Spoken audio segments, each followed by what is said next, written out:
और इस प्रश्न को आपने देखे बताना है क्या, ये बोल रहा है एक्सट्रैक्ट्स दिए हुए आपको ड्राफ्ट रिपोर्ट के, सही है, और आपने इसके सोल्यूशन में बताना है कि भाई क्रिटिकली एनालाइज करें ऑडिट रिपोर्ट को जो कि असलम भाई ने ड्राफ्ट की हुई है। मैं आप बोलते हैं तो मैं इसका आपको पीडीएफ, और मुझे बताएं कि इसके अंदर क्या डेफिनेशन, प्रॉपर्ली ड्राफ्ट करो पूरा सवाल, सही है, और आप ऑनलाइन वालों पूरा एक एक पार्ट नहीं, पूरा सवाल, सही जी। लेट्स से कि भाई आप एग्जाम में बैठे में पूरा सॉल्व करें फिर चेक कराएं, सही है, सुकून से। ओके तो तकवा आपने लिखा है, मैं रीड नहीं करूँगा फिलहाल, चलें रीड करें ताकि रिकॉर्डिंग वाले भी देख पाएँ उसको जब सुने।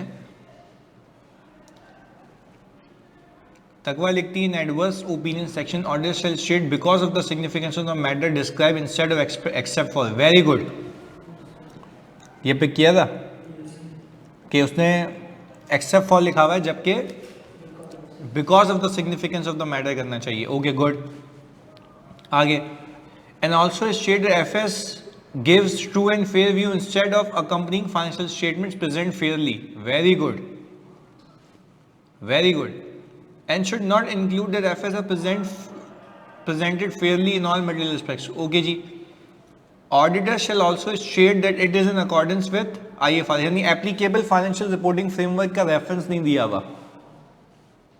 क्या सही लिखा तकवा ने? बिल्कुल सही लिखा है।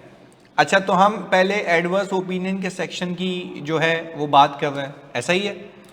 तो एडवर्स ओपिनियन के सेक्शन में देखें, when we give adverse opinion, wordings of adverse opinion section should be like because of the significance of the matter described in instead of except for the effects. Paragraph drafted here suggests कि ये modification qualification से related है। फिर बात समझ आई, यानी ये जो अभी हुआ है ये सजेस्ट कर रहा है कि क्वालिफाइड ओपिनियन है जबकि ऊपर हेडिंग क्या डली हुई है, एडवर्स की, ऐसा है। चलें गुड, वेल अटेम्प्टेड। शाजिल लिखते हैं order use wording of qualified opinion section instead of, नहीं शुड नहीं आपको क्योंकि पता नहीं है क्योंकि पता नहीं है आपको, आप बोलेंगे कि ये लग रहा है क्वालिफाइड ओपिनियन है। और right financial statement present true and fair view but in adverse opinion section financial statement do not represent true and fair view, also miss the point. अच्छा देखो शाजिल तुम्हारी ड्राफ्टिंग इसमें थोड़ी सी गलत है, आपने पूरा बना के लिखना होता है। Can adverse opinion we usually write because of the significance of the matter instead of ये, तो जैसे तुम किसी को बता रहे हो,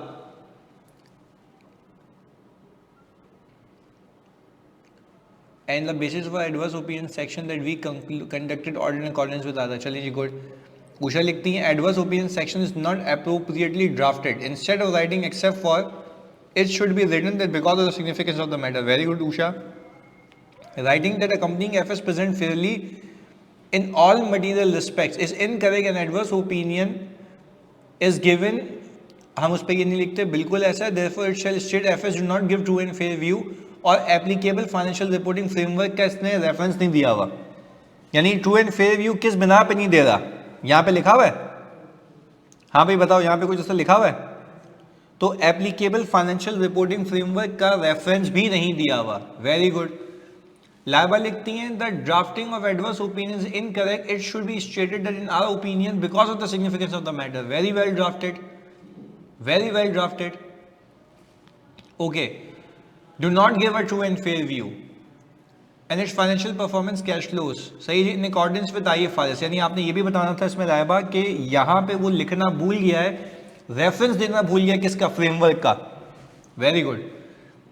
EOM में लाइबा लिखती हैं as it is mentioned in EOM that due to limitation certain disclosure required by IFRS could not be provided as a misstatement in respect of EOM cannot be included। क्या Laiba, very good very good very good. क्या ये सही कह रही हैं कि इसमें EOM नहीं आना चाहिए क्योंकि वो डिस्क्लोज नहीं हुआ हुआ, ये क्या कहलाती है, misstatement, and this should affect the opinion section। Very good यार। Zainab, the drafting given is incorrect, it should be in our opinion because of the significance of the matter। very good। और do not give true and fair view, ये आपने पूरा बता दिया। अच्छा चलें, ये आपने चैलेंज कर दिया। इसमें यही चीज़ है ना, देखो अगर मैं एडवर्स ओपिनियन की बात करूं तो एडवर्स ओपिनियन में आप बिल्कुल सही लिख रहे हैं कि भाई इसमें एक तो उसने प्रेजेंट फेयरली लिखा हुआ जबकि होना नहीं चाहिए, और एक्सेप्ट फॉर का वर्ड होना नहीं चाहिए, और एप्लीकेबल फाइनेंशियल रिपोर्टिंग फ्रेमवर्क का तस्करा नहीं किया हुआ। ऐसा है? ओके, यहां तक कितने लोग साथ हैं? सही है, गुड। अब मैं खाली इसका सजेस्टेड आंसर दिखा देता हूं तुम लोगों को। हाँ भाई, पहला और दूसरा पॉइंट सही है, स्क्रीन पे आ रहा है आप लोगों की। मैंने कहा पॉइंट 1 में when the auditor give adverse opinion the wording of adverse opinion should be like because of the significance of the matter instead of except for the effect. Paragraph drafted here suggest कि ये क्या है, qualification है। नहीं, ये कैफ का नहीं है, सी फैब का है, सी फैब 6 का है। सही है, चलें गुड, आगे देखें, आगे देखें। Here it is not mentioned that the financial statement do not give true and fair view in accordance with the applicable। ये आप लोगों ने पिक किया था ना कि ये लिखा हुआ नहीं है इसने कि do not give true and fair view। Clear है? अच्छा भाई, अब कोई ऐसा जिसने बेसिस फॉर ओपिनियन में मसला निकाला हो? निकाला है? क्या निकाला बताओ?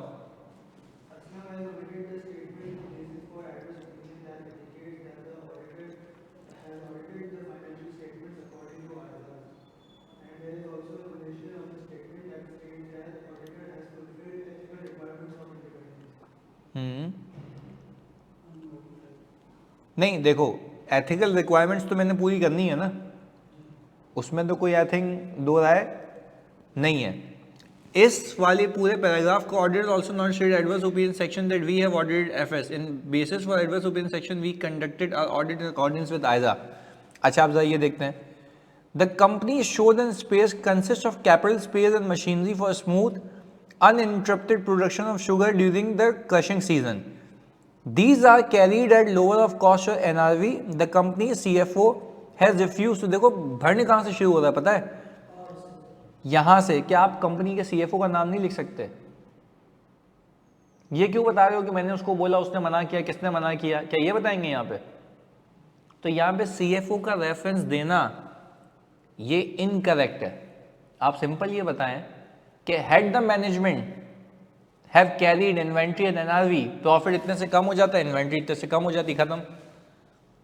यहां पे ये क्यों लिखा है हमने कि company CFO has refuse to reclassified capital stores, क्योंकि उसका जो है रेशो खराब हो जाएगा। आप यहां पे वो बातें नहीं करते हैं जो मैनेजमेंट की कंटेंशन है, या किसी बंदे का नाम नहीं लिखते। आप खुद देखें कितने सवालात किए हमने और मैंने कितना बताया, उसमें कभी भी मैंने CFO का नाम लिया था? मिस स्टेटमेंट बताने के लिए, बेसिस बताने के लिए कि ये गलती है, तो वो गलती बतानी है, ना कि कौन मना कर रहा था, क्या हुआ, ये कोई भी जिक्र नहीं होता। तो पहले बताओ, ये बात किसी ने पिक की थी? नहीं। तो ये देखो यहाँ पे लिखा हुआ ना, company CFO has refused to reclassify capital stores as per ISO as it would adversely affect the current ratio as prescribed by the financial institutions. We verified। अच्छा देखो, हमने अब इसमें एक और गलती है। क्या लिखा हुआ है? We verified the company's record and ascertained conclusively, and ascertained conclusively, वापस रिपीट कर रहा हूं, we verified the company's records, we verified the company's record। क्या हम यहां पे ये लिखते हैं कि हमने कोई एविडेंस ऑब्टेन किया है? देखो EOM की ये जो बेसिस फॉर एडवर्स ओपिनियन है, इसने बोला है कि मैंने कंक्लूसिव एविडेंस लिया, मैं कंक्लूड कर दिया, जबकि आपका एविडेंस परसुएसिव होता है। आपका एविडेंस कौन सा होता है? परसुएसिव। परसुएसिव का मतलब है जो आपको परसुएड करता है कि हाँ भाई सही है। बात समझ आ रही है? गुड, आगे सुने। अब फिर आगे क्या लिख रहा है? अच्छा, फिर वेरिफिकेशन कहां लिखते हैं हम, कब लिखते हैं वेरिफिकेशन? जब एक चीज बोली हुई है,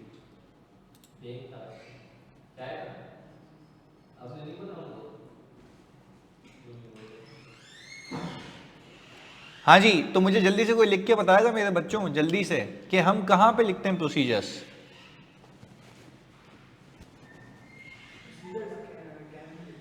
हाँ, कैम में लिखते हैं।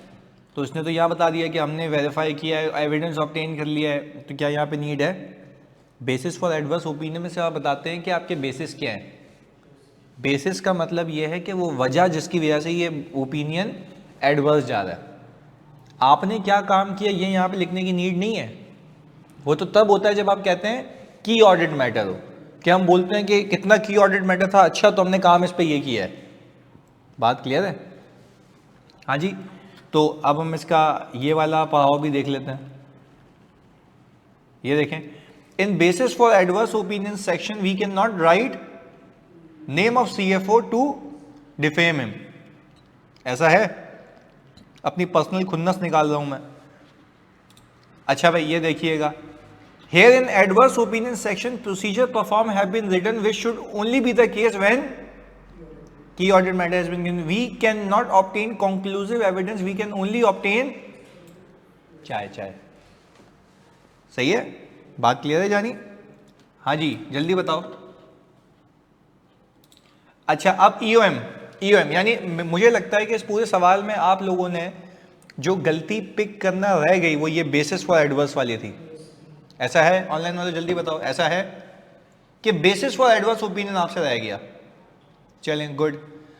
अब emphasis of matter paragraph, we draw attention to note 2 of the financial statements which describe the early adoption of IFRS 2। यानी मेरे ख्याल से ये तो था उसके अंदर कि भाई जब अर्ली एडॉप्शन होती है तो उसके लिए डिस्क्लोजर वगैरह होते हैं। हाउएवर क्योंकि टाइम नहीं था तो जो रिक्वायर्ड डिस्क्लोजर होते हैं वो नहीं दिए। सही है। और फिर हमने आखिर में लिख दिया our opinion is not modified in respect of this matter. तो क्या ये सही किया इसने? गलत क्यों किया है? मिस स्टेटमेंट है। यस, डिस्क्लोजर नहीं है तो प्रोवाइड नहीं कर सकते। Further this is a miss statement, this should be catered in opinion section, ना कि यहां पर। Very good. और अगर मैं आपको बताऊं कि ये जो CA फाइनल का सवाल है इसको मैंने थोड़ा सा तुम्हारे लिए डेंटिंग बेंडिंग की है, और ये पूरा सवाल जो था ऑडिट रिपोर्ट का ये 15 नंबर का था, तो तुम इसमें लगा लो अपने 12 नंबर, 3 नंबर का वो चंक हटा दो। तो out of 12 how much do you guys get?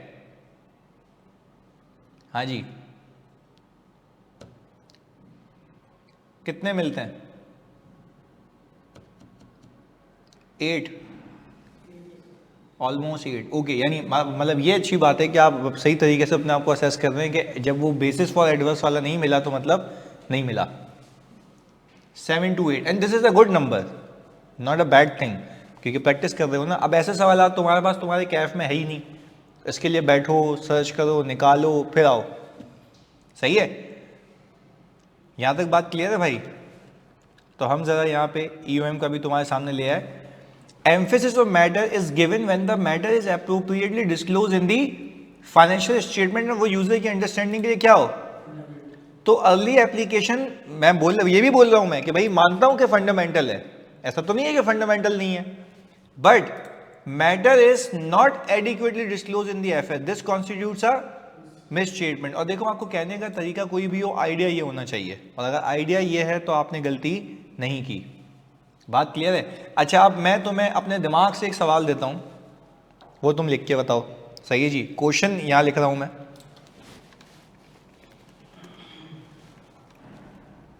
सही जी, क्वेश्चन है। क्वेश्चन ये है कि debt of the company immediately become payable on event of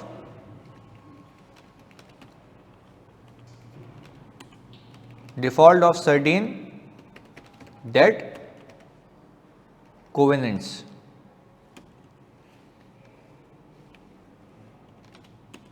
ऐसा ही है।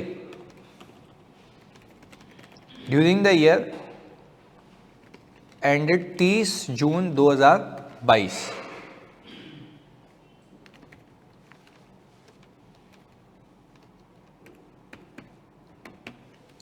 सही जी, डेट कोवेनेंट्स ब्रीच हो गए।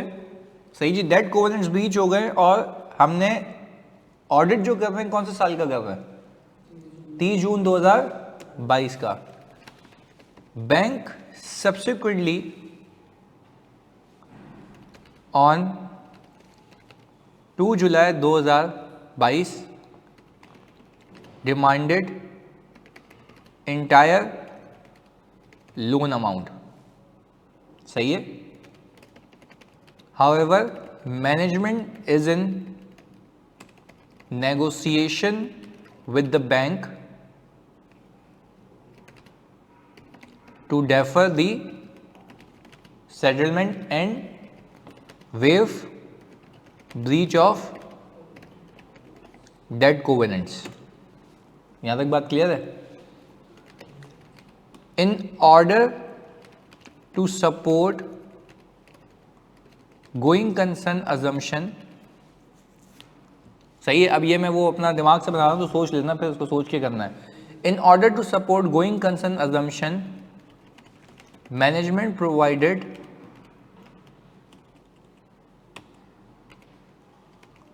a cash flow forecast which shows that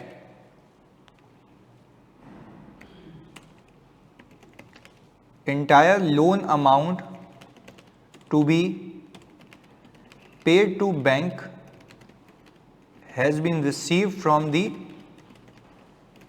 shareholders sponsors. Shareholders sponsors.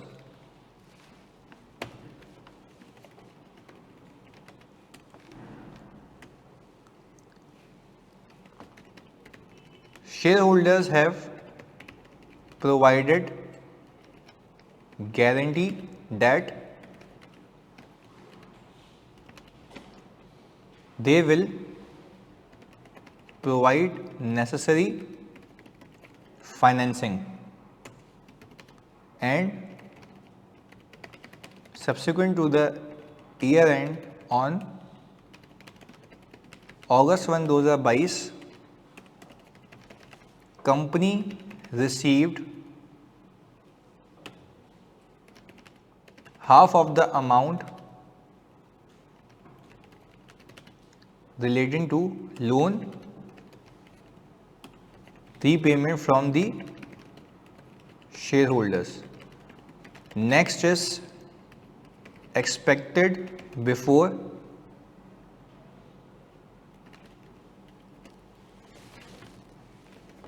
the AGM. हाँ जी, इसके अंदर आपको जो भी आपका सेक्शन है रिपोर्ट का हिट होता हुआ दिखता है वो पहले बताएं. यानी प्रैक्टिकल सिचुएशन में डाल दिया तुम लोगों को. और अगर वो सेक्शन हिट होता हुआ दिखता है तो आप उस सेक्शन को ड्राफ्ट करके दें. आपका समय शुरू होता है अब. This is an adjusting event as a bank has demanded the entire amount payable since the management has made the going concern assessment and have provided the plan. The order shall assess the shareholder providing guarantee are capable of paying the amount in case of going concern assumption. Yet the material uncertainty, the order asks the management to provide disclosure in the FS if the management disclose. गलत पूछा. अच्छा, मैं अगर आपको एक बात बताऊं, इसमें मटेरियल अनसर्टेनिटी खत्म हो चुकी है. गारंटी मिल गई और पैसे भी आ गए. देखो, पैसे आएंगे नहीं आएंगे तब हम कहते हैं कि मटेरियल अनसर्टेनिटी. आपको देखिए मैंने कहाँ घुमाया है, इधर देखिएगा. पहला तो ये है. सही है. इसको हम ज़रा विजिबल करें. पहला जो आपका गेम है ना वो ये है कि भाई ये जो है हमें मिल चुकी है गारंटी. सही है. And subsequent to the year end August 1, 2022 पे हाफ ऑफ द अमाउंट वो दे भी चुके हैं. ऐसा है. What does it showing? Uncertainty खत्म हो चुकी है. अब पैसा आ गया. बात क्लियर हो? बकाया भी आ जाएगा और हमने उनकी गारंटी भी देख ली है. ऐसा ही है. तो मैंने रिक्वायरमेंट में आपसे पूछा, मैंने, हाँ वेरी गुड वसीम, कैम आएगा. कैम आएगा. कैम की ऑडिट मैटर मोस्ट फंडामेंटल. ऐसा ही है. चलें जी. As the date covenant become certain, okay, live करें as a management cash flow forecast evaluate the reasonableness. देखो, अब ये सारी चीजें जब मैंने पूरी कहानी बताई, इसमें आपको सिर्फ ये लिखना था कि as the necessary financing has been received at the year end and the shareholders have provided guarantee as well. So it seems that there is no material uncertainty, but due to the fact that this matter is most significant in the audit of current period, the auditor should consider giving CAM. ये situation समा बना के यूं निकलना था आपने, बात समझ रहे हो कि भाई कोई आपको बोले कि एक डेट कोवेनेंट ब्रीच हो गया था, मटेरियल अनसर्टेनिटी थी, पर ड्यू टू द फैक्ट के पैसे आ गए, गारंटी भी आ गई है और सब्सिक्वेंट भी एजीएम से पहले आ जाएंगे, तो मुझे एक बात बताओ, जब सब्सिक्वेंटली भी एजीएम से पहले आ जाएंगे तो मुझे आप इस बात पे खुद बताओ ना कि क्या अनसर्टेनिटी है या खत्म होते हुए देखी है? खत्म। अच्छा, इसमें अगर पैसे नहीं आए हुए होते ना, पैसे नहीं आए हुए होते तब भी आप मटेरियल अनसर्टेनिटी डालते, क्योंकि हो सकता है पैसे ना दे। अब एक बार शेयर होल्डर लोन चुका देंगे तो कंपनी तो डेट फ्री हो गई ना, फिर तो ना इंटरेस्ट देना ना कुछ, ना चलाओ ऑपरेशंस। बात समझ आई? इसमें सिर्फ एक और चीज ये है कि बस ये मेक श्योर कर लेना, फिर इसमें अजम्पशन हमारी ये होगी कि उसने सारी लायबिलिटीज करंट लायबिलिटी में रखी हुई होगी। सारी लायबिलिटी में लोन लायबिलिटी, लोन की लायबिलिटी किस में आ जाएगी? करंट लायबिलिटी में, इस वाले ईयर एंड में। अगर वो सही है तो मतलब कोई मिस स्टेटमेंट नहीं है। पर again because we consider this matter to be most significant in audit of current period, don't you think that this is most significant, वो भी in audit of current period, तो कोई अनसर्टेनिटी नहीं है। पर मैंने शेयर होल्डर को बता दिया कि की ऑडिट मैटर था, फिर शेयर होल्डर पूछेगा तूने काम क्या किया इस पे, तो क्या वो नहीं बताएंगे? बात समझ आ रही है? 30 जून पे हम खड़े हुए, हम ऑडिट रिपोर्ट साइन कर रहे हैं। मैं कह रहा हूं गोइंग कंसर्न का मतलब क्या, कंपनी अगले 12 महीने चलेगी या नहीं चलेगी, पहली चीज। तो मैं कह रहा हूं 30 जून पे दो मसले हैं, ऑनलाइन वालों बात समझ आई? 30 जून पे दो मसले हैं, एक लायबिलिटी की क्लासिफिकेशन का कि लोन करंट में आएगा नॉन करंट में आएगा, लोन तो करंट में आएगा, उस पर कोई दो राय नहीं है। अब दूसरा पंगा बच गया था मटीरियल अनसर्टेनिटी का। व्हेन वी वर असेसिंग, मैंने मैनेजमेंट को कहा भाई प्लान है, उसने बोला बिल्कुल है, ये लो कैश फ्लो। कैश फ्लो में देखा तो कैश फ्लो में क्या था? शेयर होल्डर की इक्विटी इंजेक्शन, शेयर होल्डर की इक्विटी इंजेक्शन। तो मैंने बोला अच्छा भाई, तो क्या हम क्या करते हैं, रीजनेबलनेस को चेक करते हैं। तो रीजनेबलनेस को चेक करने के लिए क्या किया, शेयर होल्डर की वेल्थ चेक की होगी, हाँ या नहीं? गारंटी लेटर को इंस्पेक्ट किया होगा, पैसे आते हुए देख लिए होंगे। तो क्या अब कोई अनसर्टेनिटी रही या खत्म हो गई? खत्म हो गई। पैसे आ गए ना, पैसे नहीं आते तब भी अनसर्टेनिटी होती, इवन तो आपने गारंटी ले ली है। बात समझ आ रही है? तो हम आगाह कर देते हैं इसके ऊपर। यानी जल्दी बताओ ऑनलाइन वालों, क्लियर है? जल्दी से मेरे बच्चों। अच्छा पहले बताओ सिचुएशन में मजा आया? मैंने तो जानबूझ के सब्सिक्वेंट इवेंट वगैरह तीनों चीजें डाल दी। मैंने आपको बताया उसमें क्या क्या मैंने घुसाया है। सब्सिक्वेंट इवेंट 701 यानी आपका जो की ऑडिट मैटर है, और आपका 570 गोइंग कंसर्न। कितने आजाज को डाला? हाँ वो तो वैसे ही कंक्लूड करना है ना आपने, 3। अच्छा तो आप मुझे बताओ गोइंग कंसर्न अजम्पशन एप्रोप्रिएट है या नहीं है? एप्रोप्रिएट कैसे है? एप्रोप्रिएट जल्दी बताओ। तो अगले 12 महीने चलेगी, तो तुम कैसे श्योर हो भाई? गारंटी देख ली और पेमेंट आ गई, तो अब अनसर्टेनिटी है वो भी खत्म हो गई, वो भी खत्म हो गई। भी इसलिए कह रहा हूं क्योंकि एक तो है कि गोइंग कंसर्न है या नहीं है, पहला मसला ये है। मैंने कहा चलो गोइंग कंसर्न है, फिर अनसर्टेनिटी तो नहीं है, मैंने कहा वो भी नहीं है। तो क्या तुम्हारा टाइम लगा इसके ऊपर? यस, ये मैटर मोस्ट सिग्निफिकेंट है इन ऑडिट ऑफ करंट पीरियड। ये मामूली सा मैटर है, मोस्ट सिग्निफिकेंट है। तुम्हारी ऑडिटर की अटेंशन गई थी, क्या दोस्त चार्ज विद गवर्नेंस को ये पता होगा? यस। तो क्या इसके ऊपर कैम जाएगा? यस। पर सवाल तो ये था कि आपने सिचुएशन यहाँ से sir subsequent payment from the share holder भी चेक करेंगे? बिल्कुल चेक करेंगे ना, बिल्कुल चेक करेंगे। देखो सब्सिक्वेंट इवेंट वाला एस्पेक्ट ये था इसके अंदर कि सब्सिक्वेंट इवेंट ये है इसके अंदर कि भाई बैंक आपसे इमीडिएटली लोन मांग रहा है, सही है, पर आपने डेट कोवेनेंट ब्रीच की ईयर एंड से पहले, और बैंक राजी भी नहीं हुआ। अच्छा इसमें बैंक अगर राजी भी होता ना कि माफ किया, तब भी लायबिलिटी करंट में आती। बात नहीं आई समझ? तब भी लायबिलिटी, और ऐसा सवाल भी करवाया है, ऐसा सवाल भी करवाया कि नॉन एडजस्टिंग इवेंट था, याद करो, क्योंकि ईयर एंड के ऊपर आपको पे करना था। अभी भी ईयर एंड के ऊपर पे करना है, मैं लायबिलिटी को मना नहीं कर रहा, मैं लायबिलिटी को मना नहीं कर रहा, लायबिलिटी अभी भी किस में आएगी, करंट में। दूसरा पंगा है क्या ये कंपनी 12 महीने चलेगी या नहीं चलेगी। मैं कह रहा हूं चलेगी। फिर मैंने कहा कोई अनसर्टेनिटी तो नहीं है, कोई शक व शुबा तो नहीं है, वो भी खत्म हो गया। कैसे? पैसे आ गए। तो क्या इसने तुम्हारा अटेंशन लिया? यस। तो जब अटेंशन लिया तो क्या हम ये कह सकते हैं कि this is the matter that is most significant in audit of current period? ऐसा है? अच्छा, अब नबील कह रहे हैं कि व्हाट इफ भाई रिमेनिंग अमाउंट जो है वो एजीएम से पहले नहीं मिलती। देखो उसके लिए हम इंटेंशन पे जाना होता है, बात समझो। इंटेंशन पे जाने के लिए आपने क्या किया? आपने बोला कि भाई आधे अमाउंट तो आ चुकी है, आधा लोन तो रीपे हो गया। जब आपने उसकी वेल्थ स्टेटमेंट देखी, आपने सब देख दाख के आपने बोला ना कि भाई वेल्थ स्टेटमेंट भी जब ये दे दिया, तो अगर नहीं देना होता तो ये भी नहीं देता ना, तो कंपनी तो होने की है। Rather than closing the company, shutting down the company, वो चलाएंगे इसको, पैसे डालेंगे इसके अंदर। सही है, बात समझ आई? एंड अगेन मैं ये नहीं कह रहा कि receiving the guarantee will suffice, that uncertainty नहीं है, होती, पर यहां पे वो खत्म कब हुई है? पैसे आ गए, पैसे आ गए इसलिए कह रहा हूं। क्लियर है? तो ये एक क्लोज कॉल भी होती है कि अनसर्टेनिटी रखें या ना रखें। तो मैंने आपको क्या कहा, लिखने का तरीका क्या था, जो मैंने आपको बताया कि भाई here the company has breached the debt covenants before the year end. We ask the management to provide going concern assessment, and from that we can see that the amount has been received from the shareholders, and we have also assessed the financial position या wealth of shareholders in order to assess their paying capacity. This indicates that there is no material uncertainty. However, this has required the auditors much time.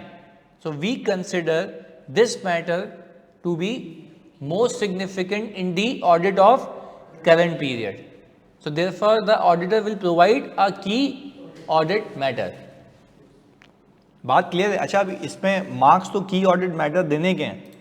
तो अगर मैं आप लोगों के लिए यहां से एक की ऑडिट मैटर निकालूं, सुंदर सा लिख के रखा था,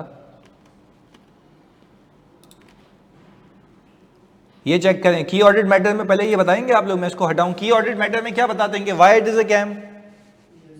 जल्दी बताओ, why it is a KAM पहले बताओ, फिर लिखेंगे।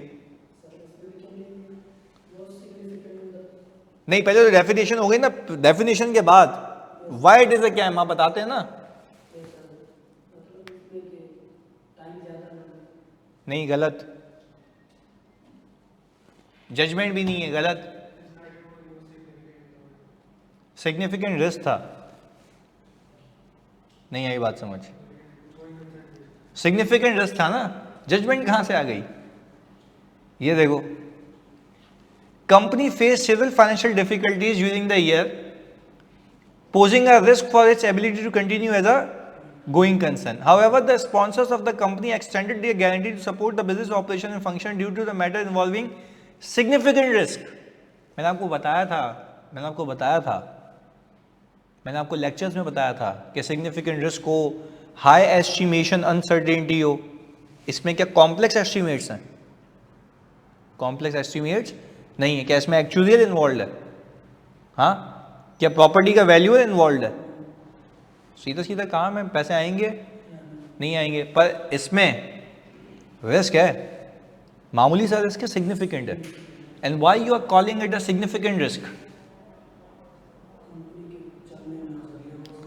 पूरे एफएस लेवल का है भाई, या तो चलेगी या तो नहीं चलेगी। अब देखो, how we have address our audit procedure include the following: we check the correspondence between the company and the sponsors, we obtain guarantee letter, financial condition check कर ली स्पॉन्सर्स की, और चेक किया कि पेमेंट आई, और फिर खानदानी प्रोसीजर, ऑब्टेन रिटन रिप्रेजेंटेशन।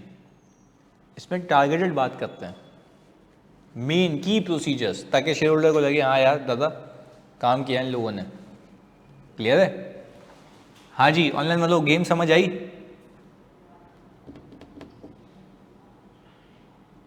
हाँ भाई, कल भी रखना है सेशन।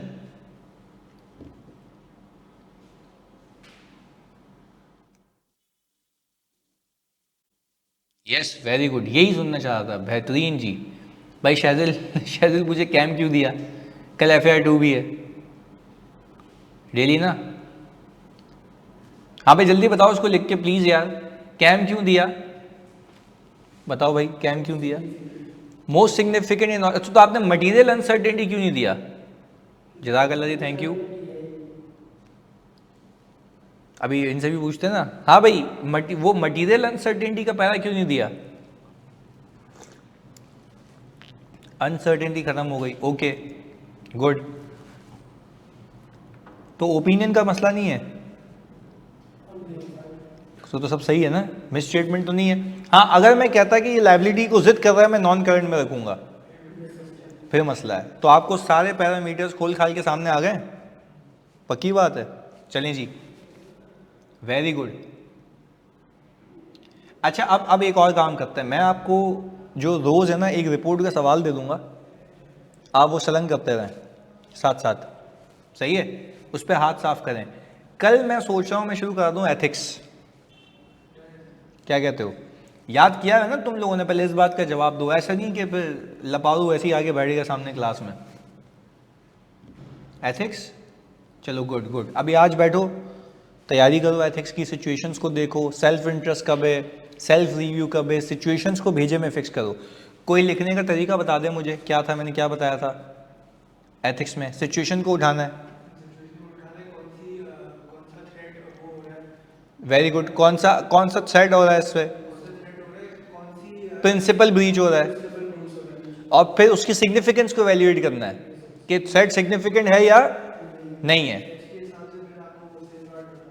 उसके बाद फिर सेफ गार्ड बताना है। वेरी गुड, हाँ सैम्पलिंग भी कराऊंगा जानी, बिल्कुल।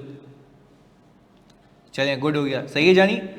मिलते हैं फिर अगली क्लास में। आई होप आपको थोड़ा सा बेनिफिट हुआ होगा रिपोर्ट की प्रैक्टिस से, सही है जी, होता भी रहेगा ये प्रॉमिस है। तब तक तुम्हारा साथ नहीं छोड़ूंगा जब तक तुम पेपर में नहीं चले जाते, और उसके बाद भी साथ है, खैर तुम पास हो गया होगे ना इंशाल्लाह।